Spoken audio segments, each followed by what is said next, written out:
Good morning, North America. Welcome to Church Talk TV. Lively talk about life, church, and church life. I'm your co-host, Dr. Bill Tenney-Britton, and I'm joined, as usual, by my co-host, Dr. Kris Tenney-Britton, and we're broadcasting from our studio in Columbia, Missouri, the heartland of America.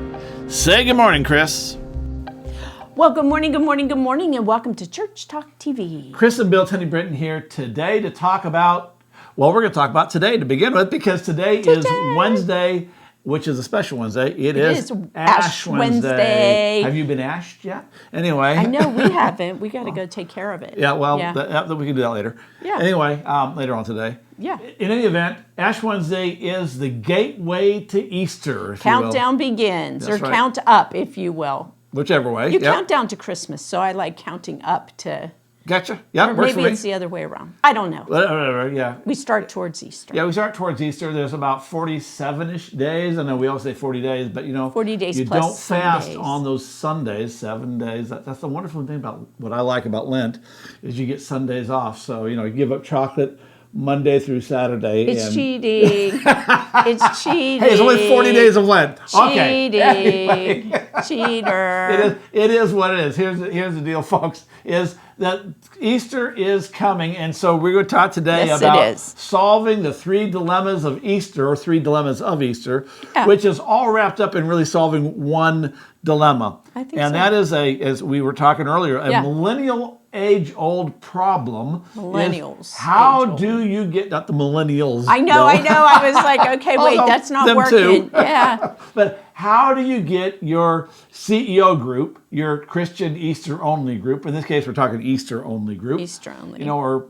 Easter mostly. How do you get them to show up the week after? And that's, let's be honest, that has been a perennial problem. You've tried to figure it out, the new sermon series and da-da-da-da. Hopefully. Hopefully. And, and they just, like Easter Sunday, it's kind of like the Sunday after Christmas, this low attendance Sunday. People don't show up. Big crowd on Easter and no one. So we want to talk about at least some ways we've seen that have helped. Yeah. We haven't solved the problem completely, but we've seen it helped so that we can get some back. Yeah, so I want to pick up that a lot of us have thought about this opportunity and how to get people back in terms of hospitality. CEO is Christmas Easter opportunity.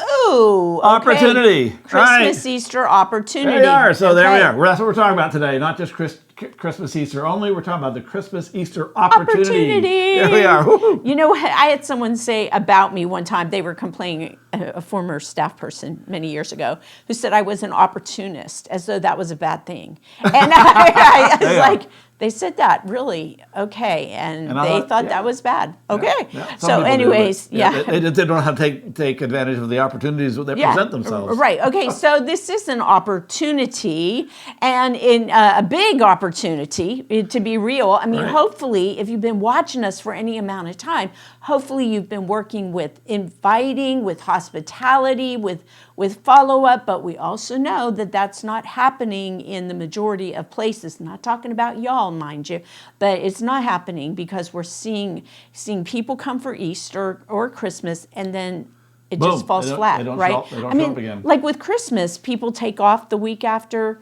the Sunday after, ministers, right? Take off the Sunday after Christmas. Traditionally Youth Sunday, kids low attendance. Throw the youth in there. They can do anything. They don't care. And I think Easter, a lot of us have taken Easter off or the Sunday after Easter, right? First Sunday of Eastertide. Good Lord, we've really just worked our tails off that week. Easter. The whole Lent and Easter time is the most stress-filled and packed time on a pastor's schedule. Right. We talk about Christmas a lot, but Christmas Eve is Advent and Christmas Eve is 4 weeks and one extra night. Yeah. And Lent is 7 weeks. Right. And a lot of churches do Wednesday evening services, and then of course you have Easter, and then you have Good Friday services, and Monday, Thursday service. I mean, come on. It's packed. And so we're exhausted. And so we want to just kind of skate, rest on the week after Easter.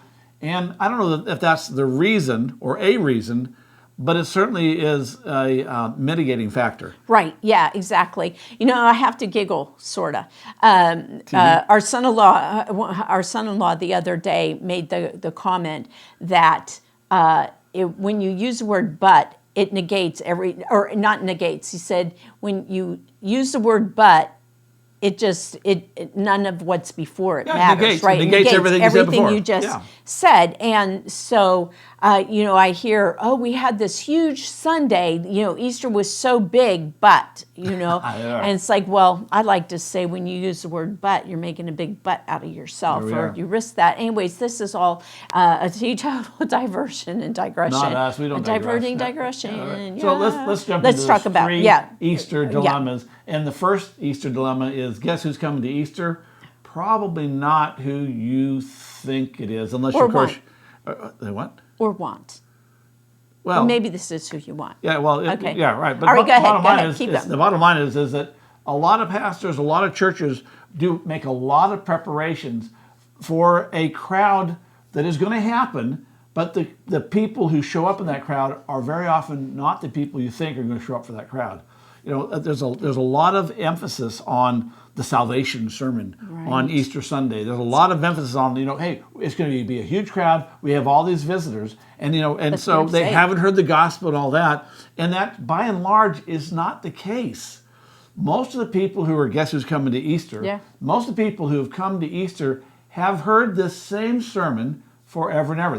These are what I call Christian alums. Yeah, they are believers, whether they're behaving like it or not is another matter, but they're believers, at least in their head they're believers. They believe the story and they come most of them come because of tradition. Yeah, I was going to say, I'm not sure how many of them come because they believe the story. Right, because, I think so. More and more, I'm watching numbers, and I don't have them off the top of my head, unfortunately, but I'm just watching the number of people, Christians, who aren't so sure things like the reresurrection is real. For real. Yeah, right. there is that question out there. So, okay. Well, so there's that, but they're coming from tradition. From tradition, that's what so you you do. got a whole bunch of people there who are visiting. They're guests. They're visiting because of the tradition. They've done it every year, so they're going to continue to do it. But there's another group there, and that's the group that has been dragged there by a spouse,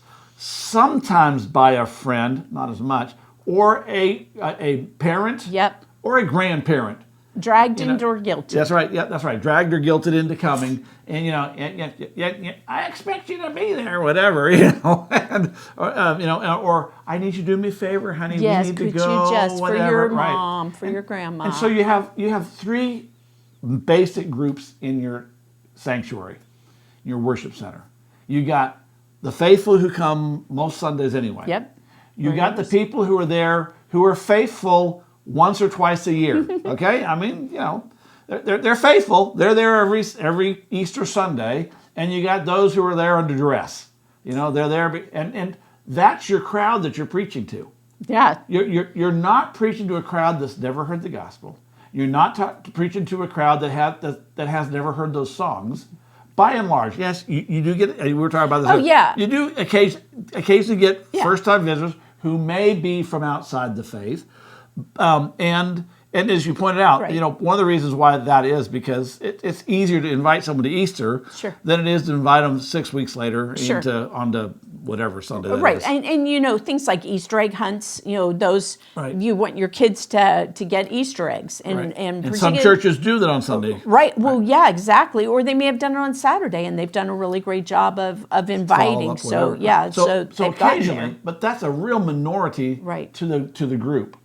And let's be honest, those CEO Christians, if you really want to have the most impact on your church, is to move them from CEOs to at least coming more often and preferably becoming regular. So that's kind of what we're talking about. But the reality is you can't do that if you're preaching in a crowd that's not there or a different crowd. Yeah, that's a good point. I'm just kind of sinking that one in. Well, those folks who are coming, they're testing reality. And is this for real? I still think that's a huge question. I remember talking to a woman, young woman, who told me that she is religious, not spiritual. I thought that was interesting. Usually it's spiritual, not religious, but they, like with their calendar, the calendar had all these different holidays, and they loved to celebrate holidays, and they would see in these different religious traditions, and so they would celebrate them in some way. The piece, though, is that they were celebrating but not really sure about what that was. And we got to, one Easter, have this really cool conversation about what Easter was. And I tied it into Christmas. And she's like, wow, so you really believe that this man, Jesus, who was born, a baby, and we did Christmas Eve, blah, blah, blah, that he died and came back to life. He arose.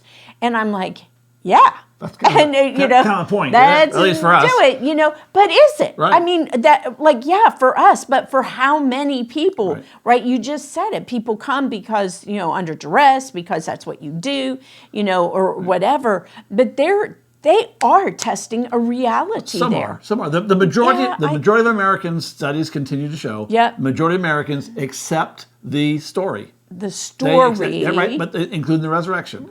The majority of Americans accept the story. And yes, there are those who are questioning it, but not as many as what you're implying. Right. So I don't know. That I know that they're testing a reality. Maybe they've heard the story, but it's more than a story, right? Is it? Well, maybe not. But it's a good start if they believe the account. But I don't know. I'm seeing too many or not. So, okay. But again, it's a minority of Americans. Okay, I won't argue it. All right. So here's the deal: is to bearing in mind what we've just said, is that even if you're trying to prove it, okay, sure, okay, which good luck with that in a 20-minute sermon. No, I'm not trying to prove it. Right. That's not what I mean by reality. Right. I'm like in the bigger scope of life. Is it real that it makes a difference even today? No argument that, but we're talking about Easter Sunday. Right, I am too. But this is the box you have to work with. Okay, go for it. You keep going. So here's the deal: is that they've heard this story. Those who have been dragged there year after year. Those who come by tradition, and your people sit in the pews, they've heard this same sermon preached out of one of 4 Gospels, and really probably one of 3, because let's be honest, Mark kind of leaves the women as little crazy gals who, no one believed them. And that's the end of our story tonight. That's next week. But Matthew, Luke, and John, that's where we get our story. And so they've heard derivations of this sermon. Versions of this story, over and over and over, and it's the same story. And yes, as you said earlier, maybe not. We were talking about Fred Craddock earlier in our conversation, not on this show, but before we got here. And we talked about Fred Craddock did a book called Overhearing the Gospel, and he talks about, listen, you gotta, like on Easter or Christmas, you gotta change it up enough so that people hear the story anew. You need to hear it with fresh ears. And yes, that's true. Mm-hmm. But let's be honest, if you've heard the story 10 times, I don't care how fresh you are, it's the same story. It's the same bones, it's the same structure, etc. And please don't hear me. I'm not saying you don't preach Easter, you don't preach the resurrection. That's got to be there. But, and we're moving into point 2. Yeah, I'm trying to follow you here. Is that if you're going to reach the people sitting in the pews, and especially your CEOs, your CEs, if you will, the problem is that they've heard the sermon, and when you present it, you're not connecting with them anymore.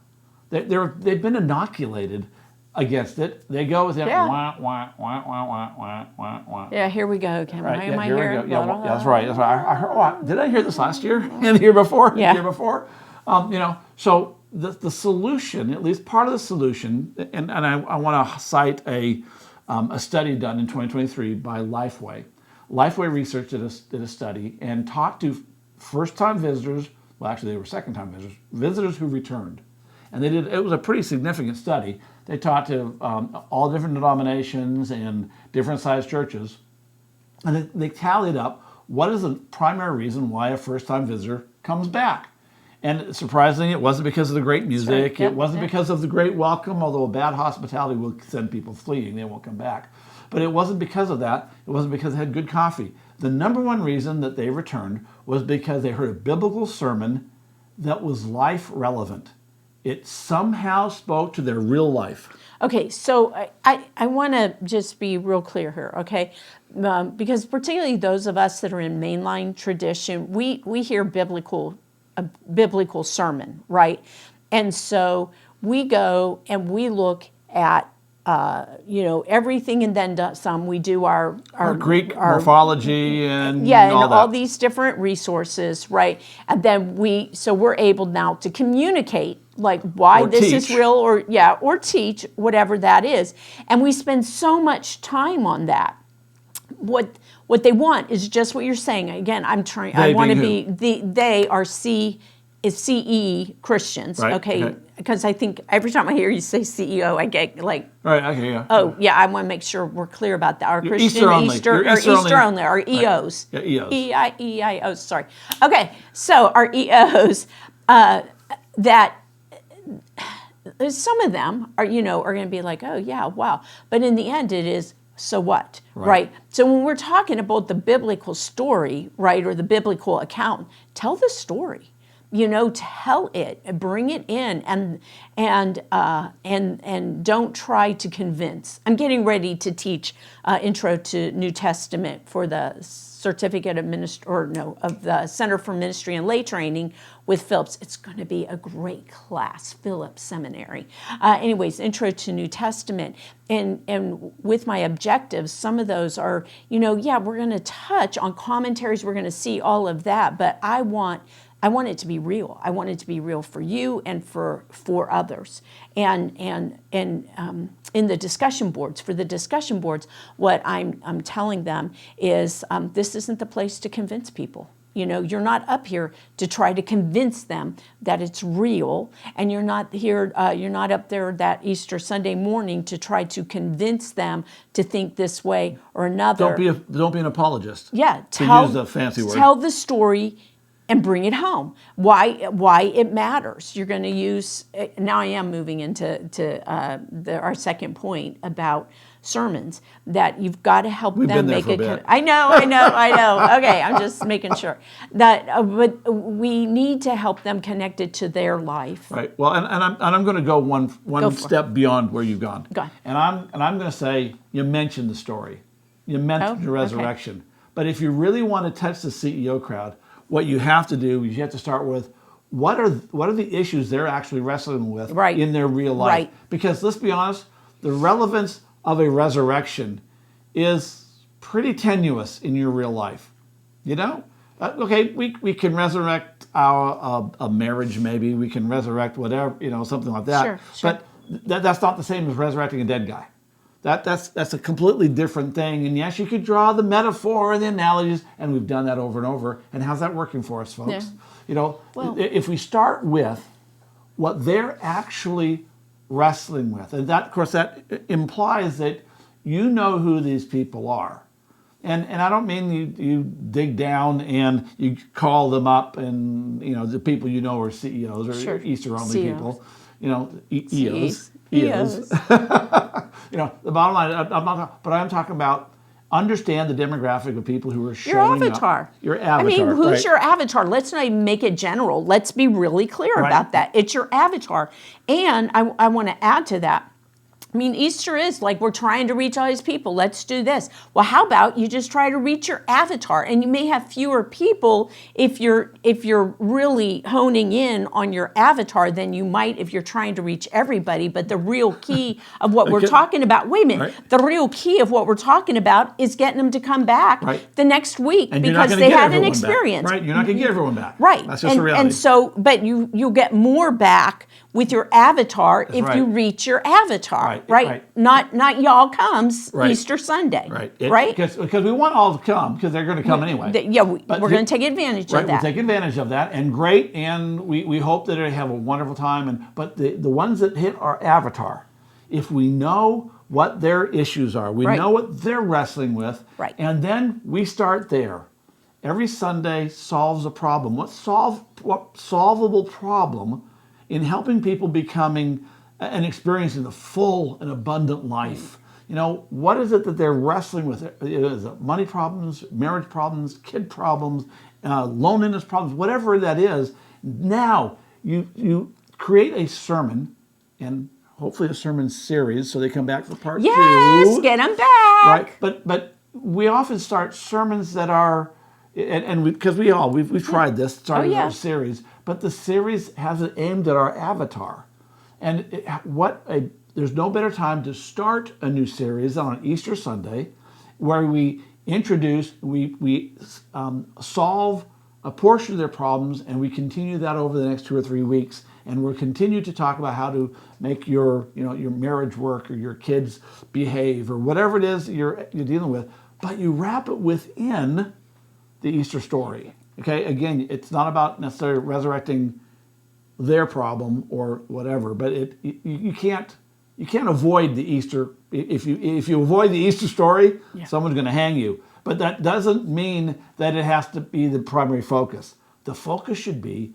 on how you can help them have a full and abundant life, and then come back next week so we can build relationships and make disciples out of them. Okay. So this came to me, this struck me, that you want to leave them wanting more. I mean, we've talked about this when we go and we speak places and whatnot. You don't give everything, right? You don't put out like everything you know, because we've been really guilty of that in teaching and preaching and whatnot, not for a long time, mind you, but that there's so much, when we're excited, we know a lot of things, and so we're just going to keep pouring it out, and then it's going to be that from there. So what we want to do is leave them wanting more. So we're putting it out there, but we're not telling everything there is to tell about it. Again, we want them to come back to hear more. It's compelling. And it's a beautiful, compelling story. Solution. Yeah, it's a solution. And here's the other thing that was coming to me. So you said about power and all of that. When I hear I read the Easter accounts, right? And what comes to me all the time is the amount of power that had to have emanated from Jesus to blow out a stone, and so it's, I don't know, we were watching some movie the other day, and the person he looked like he was dead. It was a TV show we've been watching, and he looked like he was dead, and all of a sudden, he's like back awake. Well, I just am thinking Jesus was in this body, and he was dead, and he was, in hell for 3 days, and then all of a sudden, he's alive, and he does that, and here's the power. So, what is it that is just killing you? What is it that's overcome you, that's got power over you, that Jesus can just blow it away and break it open? And I hear what you're saying. And don't get me wrong, I'm not at all suggesting that, but here's what I hear so often, is that Jesus is the solution to the problem. And I hear you. I hear you. There's that's nothing, not what I'm saying. I know that, but that's what it sounds like you're saying. Okay, so let me be really clear. It's not like, Jesus is the solution to the problem. It is, what kind of solution are you looking at, and that the power that you can rest at, but you got to give solutions, and a biblical solution at that. Okay, a biblical solution. And if you're out of ideas, you don't know, okay, for better or worse, here's what I've done over the years. I've done some Google searching, and it's like, what's out there? ChatGPT. Okay, you can use that. Yep. And here's why I like doing and people say, well, this is so self-helpish. Guess what, people? They're checking the self-help stuff out. They're looking at that. So just bring it in, and whatever is the solution. I'm trying to think how I want to phrase it. Whatever it is that you see and you see validity in, as you just said, make sure that it's biblical in part and whatnot. Don't preach, well, the Bible says blah, blah, blah. Bring this other in. It's already been couched and undergirded by Scripture, but give them what they can take home and will work for them, or may work for them. And give them a call to action on how they can put this into place. And they will go, it's stuff that they'll go, oh. And because they're hearing this stuff on CBS morning show, Today Show, Good Morning America, in the morning, whenever, like all this self-help stuff that's out there, it's going to catch somewhere in there, and that will give you a validity, a real validity, because You're hearing it out there. You may not be remembering it, but they haven't heard it from you. What I've always loved, and this is how I was taught, and I don't remember which of my preaching professors taught it, is to say, CBS News, Good Morning America, says this. Now, isn't it interesting the Bible's been saying that for 2,000 years? Yes, I love that. I love that. It's not their idea. It was the idea. Exactly. So, all right. There it is. All right. So, okay. So the last. So that's got it, great. yeah. Okay. And we're almost out of time. So We I are. want to bring it to the last point because I said there were 3 dilemmas. I want to touch on 3 dilemmas. So number 1, the first dilemma is that your crowd isn't who you probably think it is. Get real with that. Number 2 is connect with misconnecting with your sermons. Bring your sermon to something that will touch your avatar and make them want to come Move, come touch, back. and inspire. Move, touch, and inspire, absolutely. And the last one is, folks, we are horrible at following up Please do. after Christmas and after Easter. And one of the reasons we were horrible at following up is because we don't get the contact information. Right. Now, we've talked almost a year ago. Yeah. We had Kyle Ermoyan on here from Celebration Church. He had founded that church in Hayes, Kansas. And now he's one of our. And now he's one of ours. Yeah, He's he's one of our with on the staff. Effectives Church group. And he talked about how to do the follow-up. So we're not going to go through all the points of that, but here's what I am going to talk about is how do you get that contact information on Easter Sunday? Well, if you do it the way you've always done it, probably, you're not going to get anything. Probably.